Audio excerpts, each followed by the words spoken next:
If you've ever believed that Christmas can change an entire life, close your eyes for a second and hit like right now, because this story is going to make your heart ache in the best way. Subscribe and ring the bell, because stories like this only happen here. Snowflakes the size of communion wafers drifted past the cracked window pane, each one carrying a hymn only the lonely can hear. I was 8, maybe 9. Time moves different when nobody marks your birthdays, curled on the orphanage floor with my cheek against the radiator that never quite got warm. The radio on the sill crackled, Wham's Last Christmas, through a veil of static, George Michael's voice fraying like old tinsel yet still bright enough to cut. Sister Agnes had pinned a paper advent chain above the blackboard. Every link smelled of paste and hope gone stale. I breathed in, tasting chalk dust and the ghost of cinnamon rolls they served only on Christmas morning. One each, no seconds. My coat, wool the color of dishwater, buttons mismatched, hung on the peg like a skin I'd shed if I could. Outside, the world was a snow globe shaken by a furious child. Pine garlands sagged along the fence, their needles glittering with ice. Each bulb on the string, red, green, amber, blinked a secret Morse. Remember, remember, remember. I pressed my palm to the window glass and felt winter bite back, a reminder that some doors stay shut no matter how hard you push. I don't remember deciding to run. I remember the smell of scorched oatmeal, the slap of Sister's ruler when I spilled milk, the way her veil couldn't hide the disappointment carved between her brows. I remember the hallway clock tolling 9, its pendulum a silver bell counting me down. Then I was stuffing extra socks beneath my sweater, tying plastic bags over my boots because the soles had holes you could fall through. The laundry window sighed open. The night swallowed me whole. Air so cold it tasted metallic hit my lungs like a dare. I exhaled and my breath hung there, a ghost of a boy who still believed someone might come looking. The orphanage loomed behind me, its windows feverish with orange light, a loaf of bread left too long in the oven. I turned my back and walked toward town, following the colored bulbs strung across telephone wires like fragments of song nobody finishes. The square glistened under a tarp of fresh snow. Mr. Kowalski's hardware store still wore the same plastic wreath I'd stared at every December of my short life, needles sun-bleached to the color of old bones. The speakers bolted under the awning pumped out, "All I Want for Christmas Is You," the 1987 mixtape version. Drums echoing like heartbeats in an empty church. I hovered by the window, nose to glass, fogging a circle I could hide inside. Inside, a train set looped around an aluminum tree, its headlights painting green and gold across the miniature village. A boy and girl in matching plaid leaned over the display, their parents, mother's hand on father's arm, pointing out the tiny skating rink where magnetized figures spun forever. I felt the ache start behind my ribs, a cracking like lake ice in early spring. My stomach gnawed itself. I thought of the dinner I'd abandoned. Powdered mashed potatoes, a sliver of ham carved thin enough to read through, and stepped back. That's when I saw him, a figure who seemed to have stepped directly from the pages of a Christmas storybook. His beard white as the drifts cascaded down to his chest, and his eyes seemed to have witnessed 100 Christmases. His coat was patched with fabrics I couldn't name, colors that belonged to decades I'd never lived. He stood beside the red kettle, bell dangling silent at his side because his gloves were too torn to grip. People streamed past, scarves fluttering like bright flags of surrender. No one met his eyes. I don't know what made me follow. Maybe the way he stared at the sky instead of the coins, as if expecting angels to descend and apologize for the delay. Maybe the smell drifting from him, wood smoke, damp flannel, something sweet like burnt brown sugar, memories I'd never lived yet recognized. I shadowed him down the sidewalk, past the 5 and dime where candy canes hung in stripes of red that hurt to look at. When he turned the alley toward the bus station, I followed still, boots crunching secrets into fresh snow. Inside, the station smelled of diesel and stale popcorn, fluorescent lights humming a hymn of exhaustion. Plastic wreaths drooped from beams, their gold foil reflecting 1,000 weary faces. I slipped behind a row of seats, watching. He settled on the floor beneath the payphone, back against the wall, and from inside that coat, vast as a continent, pulled a paper bag. Steam curled out. The smell of ginger snaps punched a hole through the diesel. My mouth flooded. I must have made a sound, a whimper or a sigh, because his head lifted. Eyes the color of candle stubs about to drown in wax. He didn't smile. He simply lifted the bag an inch. Invitation. I crossed the scuffed linoleum like crossing a river nobody promised I could swim. When I sank cross-legged before him, he broke a cookie in perfect half and extended it. His fingers were blackened at the tips, nails cracked, yet they trembled as though holding something sacred. We chewed. The cookie was soft in the center, crisp at the edge, spicy enough to summon every Christmas I'd never had. I closed my eyes and saw kitchens I'd never entered, mothers I'd never known, ovens glowing like sunrise. When I opened them, tears had drawn white stripes down my dirty cheeks. He watched without blinking, then reached inside his coat again. This time he produced a thermos, metal-dented reindeer sticker peeling. He unscrewed the cap. Steam blossomed, hot chocolate thick as melted bells. He poured into the lid, handed it over. I wrapped both hands around the warmth and felt the freeze inside me loosen, crack, slide off in sheets. "Name?" he asked. Voice like gravel wrapped in velvet, like carols sung through busted speakers. Beautiful because of the crack, not despite. I shook my head. "They just call me Boy." His eyes flickered, a match struck in wind. "Not tonight." He tilted his head, listened to something beyond the fluorescent hum. "Tonight, your star." I wanted to protest, but the word settled over me, heavy and bright. I sipped chocolate. It tasted of cinnamon and a bitterness I later recognized as dark, adult sorrow. Around us, travelers came and went, announcements crackling like old records. No one looked down. We were invisible. A nativity set placed too low on the shelf. He told me nothing of himself, only asked what cookies I preferred, what songs made me feel less alone. I admitted I loved Last Christmas even when the radio played it hourly. There was something comforting in knowing the heartbreak would return exactly on cue. He nodded, pulled the transistor from his pocket, dialed until the familiar synth bled through static. We sat backs against the wall, shoulders brushing, sharing the earpiece split between us. When the chorus hit, I felt him join, bass rumble under breath, off-key, yet certain. The station lights blurred. I realized I was crying again, quietly the way snow falls. Sleep tiptoed in. I tried to fight, sure that if I closed my eyes he'd vanish. But exhaustion clubbed me down. The last thing I felt was him shifting, guiding me to lean against his shoulder. His coat opened, draped over me like a wing. Warmth pooled, the scent of pine needles crushed under sled runners, of candle wax cooling after midnight mass. Somewhere inside the hum I heard his heartbeat, slow, steady, a drum keeping time for angels who'd forgotten the tune. I dreamed in layers, a room with a quilt the color of candied cherries, a woman humming while cookies rose in an oven I could look into without lifting. A tree fat with ornaments shaped like tiny drums and partridges. A stocking with my name, Star, embroidered in gold thread catching firelight. When I stirred, the dream frayed, yet the heartbeat beneath my ear remained. I burrowed closer, aware that daylight would come like a landlord demanding rent. But daylight didn't come.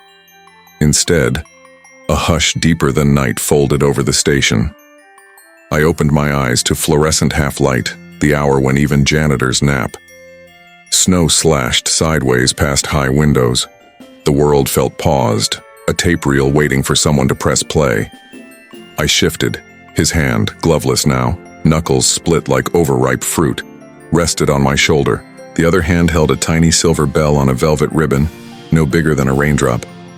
He lifted it, let it ring once, sound bright as a struck match, then looped it around my neck. The ribbon smelled of cedar chests and decades of Christmas. "I gotta go, Star," he whispered. Voice cracked down the middle, pain leaking like melted snow through seams. I clutched his sleeve. "Where?" He nodded toward the doors, beyond which nothing moved but weather. "Where the bells need hearing." I wanted to argue, to offer loyalty thicker than chocolate, but something in his gaze, resolute, sorrowful, stilled my tongue.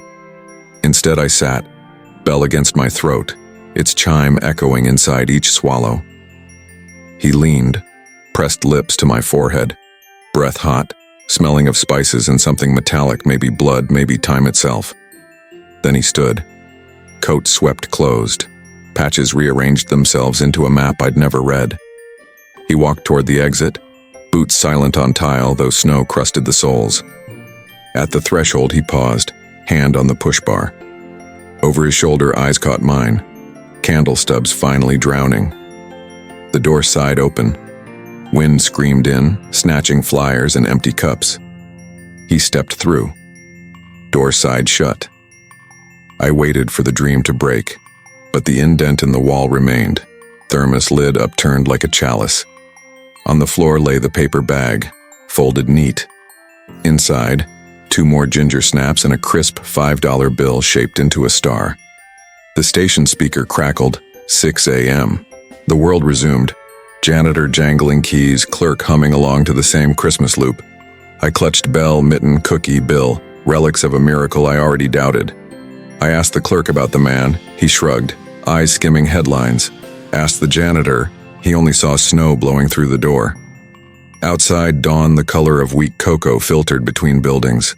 Plows scraped avenues, store owners shoveled walks.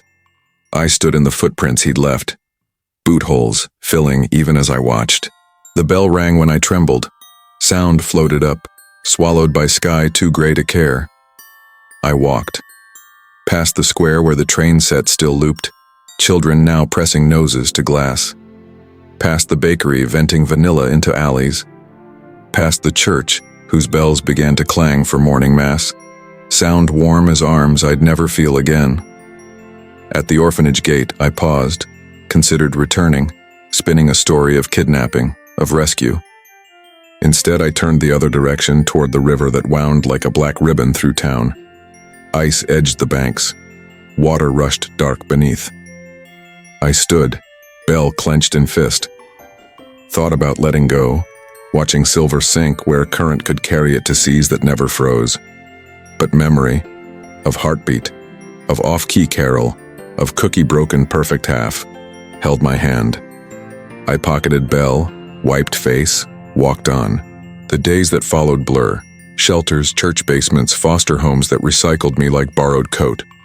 I carried the bell everywhere, thumb rubbing silver until my print etched permanent. When loneliness howled, I rang it once, twice, listening for echo that never came. Yet inside my chest something answered, a low chime, steady, reminding. Years peeled like wallpaper in abandoned houses. I aged out, worked kitchens, loading docks, drove trucks through 25 Decembers. Each Christmas Eve I returned to the bus station, now renovated, chrome and glass, playlist streaming, Mariah remastered. I'd sit where tiles used to be, close eyes, breathe diesel ghost, wait for scent of ginger snap. It never came. But sometimes, in the hush between announcements, I felt vibration. Faint heartbeat under concrete, under snow, under years. I married, divorced, fathered a daughter I named Ellie. Curls the color of candlelight, laugh like ornaments shivering on branches. One December she caught me crying over a batch of ginger snaps, spice rising like incense. I told her only fragments. Cold floor, warm arms, silver bell. She slipped the ribbon over her own neck, eyes wide as the future.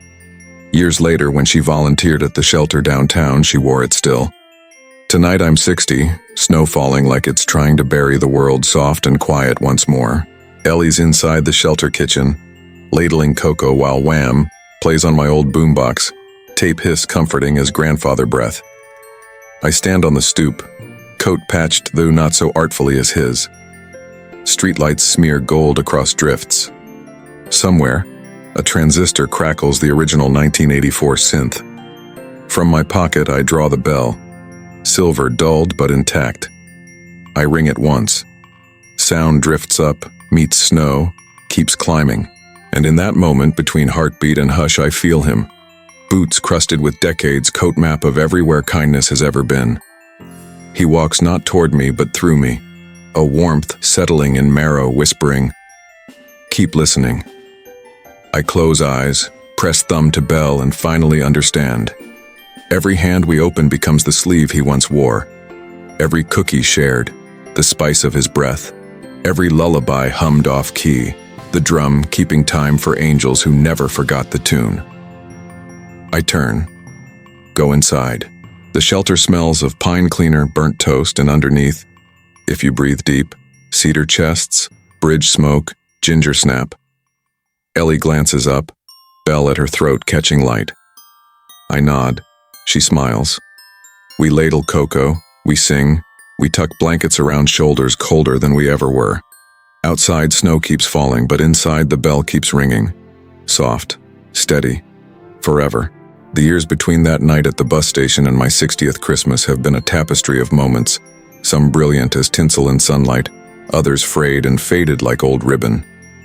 But always, the bell remained, a constant silver presence against my skin, a reminder that once, in the deepest cold, I had been seen, been named, been held. After leaving the orphanage for good at 16, I found work at a diner downtown. The owner, a man named Sal with hands like worn leather and eyes that had witnessed too many broken promises, took one look at my threadbare coat and offered me a job washing dishes. "Everyone deserves a hot meal and a place to warm their hands," he said, sliding a white apron across the counter. The first thing I bought with my earnings was a small silver chain to replace the fraying velvet ribbon that held the bell. I kept the ribbon folded in my wallet, a scrap of memory too precious to discard. The diner became my sanctuary. During the Christmas season, I'd work double shifts, trading sleep for the comfort of steam-filled kitchens and the occasional leftover piece of pie. The bell would chime softly against my chest as I scrubbed pots, a private music only I could truly hear. Sometimes when the diner was empty except for me and the humming refrigerators, I would ring it deliberately, listening to the sound bounce off stainless steel and formica, imagining it traveling through walls and windows, across town, reaching wherever he might be. At 19, I met Sarah. She came into the diner one December evening, cheeks flushed from cold, snowflakes melting in her dark hair like tiny diamonds. She ordered coffee with extra cream, hands wrapped around the mug as though it were a precious artifact. We talked for hours after her shift ended at the bookstore across the street. She noticed the bell almost immediately. "What's this?" she asked, fingers gently touching the silver. "Just something someone gave me," I said, the story still too raw to share. "It's beautiful," she said. "Sounds like Christmas." She was right. When the bell accidentally struck against her coffee mug, the sound was clear and bright, like ice crystals breaking in winter sunlight. Within 6 months, we were married in a small ceremony at the courthouse, Sarah wearing a simple white dress, me in my only suit. The bell hung against my chest, a silent witness. Our first Christmas together was both magical and terrifying. I had never experienced Christmas as part of a family, as someone with a home to return to. Sarah decorated our small apartment with strings of lights and paper snowflakes. She baked ginger snaps that filled our home with spice and warmth, and for the first time since that night at the bus station, the scent didn't bring tears to my eyes. Well, not many anyway. On Christmas Eve, as we sat by our small tree, I finally told her the full story. I spoke of the cold, the hunger, the man with the beard white as snow cascading to his chest, the hot chocolate that tasted like hope. I showed her the original velvet ribbon, now yellowed with age. Sarah listened without interruption, her hand resting over mine, the bell chiming softly between our palms. "Maybe he was an angel," she said when I finished, her voice barely above a whisper. "Or just a kind man," I replied, though I had wondered the same thing countless times. "Angels are just kind people who know when to show up," she said, and the certainty in her voice settled something deep inside me. We established our own traditions that year. On Christmas Eve, we would walk through the town square, watching the skaters on the frozen pond, stopping at the window of the hardware store where the train set still circled its aluminum tree. We would buy hot chocolate from the vendor near the church, though it never tasted quite as rich as I remembered. And we would always leave a small plate of ginger snaps on our windowsill, not for Santa, but for anyone who might be passing in the cold. When our daughter Ellie was born 3 years later, I felt a shift in my understanding of the bell. It was no longer just a connection to my past, but a promise for her future. I wanted her to grow up in a world where no child had to sleep on a radiator floor, where no one had to run away to find warmth. The bell became a reminder of that responsibility. Ellie's first Christmas was a revelation. Watching her eyes widen at the lights, hearing her giggle as we lifted her to touch an ornament on the tree, I felt something healing in me, a filling of spaces I hadn't known were empty. Sarah and I decided then that our home would always be open to anyone who needed warmth on Christmas. The first year we invited others, we had a young couple from the shelter down the street. They came with nothing but the clothes on their backs and left with a bag of leftovers, a warm coat each, and an invitation to return anytime. The next year there were 5 guests. The year after, 10. Our small apartment became a sanctuary of sorts, and the bell on my chest seemed to ring with renewed purpose. But life, like weather, changes without permission. When Ellie was 12, Sarah was diagnosed with cancer. The following year was a blur of hospital rooms, chemotherapy, and prayers that felt as thin as the paper chains from my orphanage days.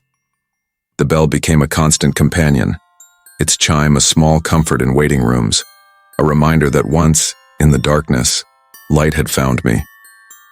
Sarah died 2 weeks before Christmas. The silence in our home was deafening, a stark contrast to the laughter and music that had filled our holidays together. I considered skipping Christmas entirely, taking Ellie somewhere tropical where palm trees replaced pines and the sun burned away memories of cold nights. But on Christmas Eve, as I sat in the dark living room, Ellie came and sat beside me. She was wearing the bell now, having asked for it a few months earlier when she noticed how often I touched it, how I seemed to draw strength from its presence. "Mom would want us to celebrate," she said softly. She would want the bell to keep ringing, so we put up the tree. We baked the cookies. We invited our usual guests from the shelter. And when they asked about Sarah, we told stories, funny ones, touching ones, keeping her memory alive in the warmth of shared laughter.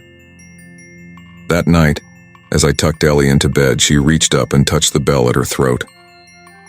"I think Mom can hear it," she said, "and the man who gave it to you." I nodded, unable to speak past the lump in my throat. The bell had become a bridge between past and present, between loss and love, between heaven and earth. The years that followed brought changes. Ellie went to college, fell in love, and eventually moved to the West Coast. I sold our small apartment and moved into a larger place, one with more room for holiday guests. I retired from the diner, Sal having passed it on to his son years before. I found myself with time on my hands and memories that grew more vivid with each passing year. I started volunteering at the shelter downtown, the same one where we had always found guests for our Christmas table. I served meals, sorted donations, and sometimes just sat with people who needed someone to listen. The bell always hung around my neck, its chime a familiar presence in the bustling shelter. One particularly cold December, a young boy came in with his mother. He couldn't have been more than 8 or 9, with eyes that seemed too old for his face. He kept to himself, watching everything with a wariness that I recognized immediately. When I brought him a cup of hot chocolate, he flinched at my approach.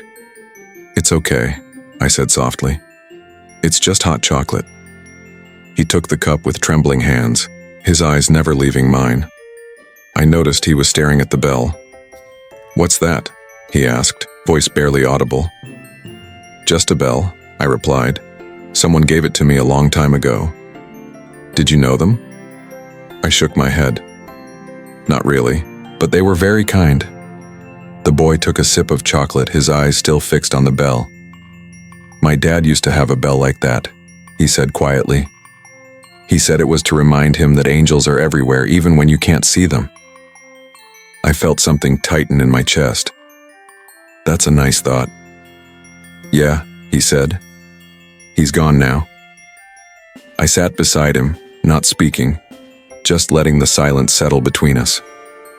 After a while, I reached up and gently rang the bell. The sound seemed to fill the space around us, clear and pure. The boy smiled just a little. It sounds like Christmas. That night I went home and tried to write down the full story of the man at the bus station. I wanted to remember every detail, every sensation. But as I wrote, I realized how much had faded over the decades. The exact color of his eyes, the pattern of the patches on his coat, the sound of his voice. They were becoming like photographs left too long in sunlight, edges blurring, colors fading. What remained vivid was the feeling. The warmth of his coat, the security of his presence, the way he had seen me.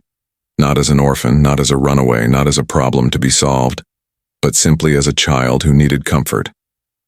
He had given me the gift of being seen, of being named Star, if only for one night. The following year, on my 55th birthday, Ellie came to visit. She brought with her a small box wrapped in silver paper. "I found this when I was cleaning out Mom's things," she said, handing it to me. "I think she was saving it for you." Inside was a leather-bound journal. On the first page, in Sarah's elegant script, were the words, "For the man who carries Christmas in his heart." The journal was filled with her observations of me over the years, of moments when she had seen me touch the bell, when she had watched me give food to someone on the street, when she had heard me telling the story to Ellie. "Your father has never forgotten that night," she had written. "It's not just a memory for him. It's a compass that points him toward kindness. The bell isn't just a reminder of what he received, but of what he has become." Tears blurred my vision as I read. In all our years together, I had never fully realized how deeply Sarah understood the significance of that night, how she had seen the way it had shaped me, guided me. That Christmas, Ellie and I started a new tradition. We began writing down stories of kindness we had witnessed or experienced throughout the year, placing them in a special box that we would read aloud on Christmas Eve. Some stories were grand gestures, others small moments of connection, but they all had one thing in common. They were echoes of the same gift I had received all those years ago in a cold bus station. The box filled year after year, stories of strangers helping strangers, of communities coming together, of simple acts that created ripples of kindness. Sometimes when I read these stories, I would close my eyes and ring the bell, imagining its sound traveling through time, reaching the man who had started it all. Now as I stand here at 60, watching the snow fall outside the shelter, I understand something I couldn't have grasped as a 9-year-old boy huddled for warmth. The man at the bus station wasn't just a kind stranger. He was St. Nicholas himself, or perhaps one of his heavenly messengers sent to remind a lost child that he was seen, that he mattered. His beard white as snow cascading to his chest, his eyes that seemed to have witnessed 100 Christmases. These weren't just the features of an elderly man, but the unmistakable characteristics of the Christmas saint who had walked the earth for centuries, bringing hope to those who needed it most. Ellie comes to stand beside me, the bell at her throat catching the light from inside. She's 32 now, with the same compassionate heart as her mother, the same curiosity about the world that has always drawn people to her. "I was thinking," she says, her breath forming clouds in the cold air. "Maybe we should start a foundation, in memory of him, the Bell Foundation or something." I look at her, at the hope shining in her eyes, and I nod. "Yes," I say. "Yes. I think that's exactly right." Inside, the shelter is bustling with activity. Volunteers are serving dinner, children are decorating cookies, and in the corner a small tree glitters with handmade ornaments. The bell around my neck seems to hum with energy, as if recognizing its purpose expanding, its reach extending beyond me, beyond this night. I close my eyes and ring it once more, the sound clear and bright against the falling snow. And in that moment I feel not just the memory of the man from my past, but the presence of all those who have carried his kindness forward, all those who have become, in their own way, angels, disguised as ordinary people. The story doesn't end here. It never does. It continues with every hand that opens, every cookie that's shared, every bell that rings in the darkness. It continues in the warmth we offer to strangers, in the comfort we provide to those who are cold, in the hope we extend to those who have lost their way. I turn to go inside, to join the circle of warmth and light, to continue the work that began with a stranger's kindness so many years ago. The bell against my chest is no longer just a memory, but a promise that no matter how cold the night, how deep the darkness, there will always be those who carry light, who ring bells in the darkness, who remind us that we are all, in our own way, stars. As I step inside, a child looks up at me, her eyes wide with wonder. "Mister," she says, "your bell. It's ringing all by itself." I smile and kneel beside her. "That's because some bells never stop ringing," I say. "They just get quieter, so you have to listen with your heart." The child nods, her small hand reaching out to touch the silver. As her fingers make contact, the bell chimes once more, clear and bright. And in that sound, I hear the echo of a night long ago, of a man with a beard white as snow and eyes that had seen 100 Christmases, of a boy who found Christmas not in presents or feasts, but in the simple, profound act of being held, being seen, being named. The bell continues to ring, soft and steady, a reminder that Christmas isn't just a day on the calendar, but a presence that lives in our hearts, in our hands, in the kindness we share with others. And as long as there are those who carry its light, who ring its chime in the darkness, Christmas will never truly end.